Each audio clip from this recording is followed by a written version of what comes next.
એક આ લીલું ટી શર્ટ લઈ લઉં, એક આ લાલ ટી શર્ટ લઈ લઉં, એક આ બ્લુ ટી શર્ટ હોતે લઈ લઉં, આ કાળો શર્ટ લઈ લઉં. ઓલા ઉપર ધ્યાન રાખજે, ઈ મને એવું લાગે ચોર હે. એક પેન્ટ લઈ લઉં. હાલો ભાઈ, એટલી વસ્તુ લીધી. આ કેટલાની છે?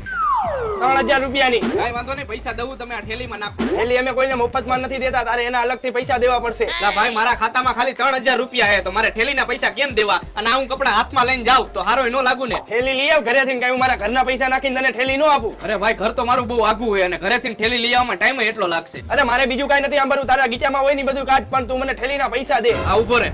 આ મારું ખાલી પાકીટ, આ મારી ગાડીની ચાવી, આ મારો રૂમાલ, અને આ મારી પાસે કોઈ પૈસા માંગે ને એના માટે. અરે ભાઈ, નથી જોતા થેલીના પૈસા. સમજી ગયો, પણ તું બહુ મોડો સમજો. થેલીના તો શું, પણ હવે આ કપડાના પૈસા નથી દેવા. ફટાફટ કર પેક.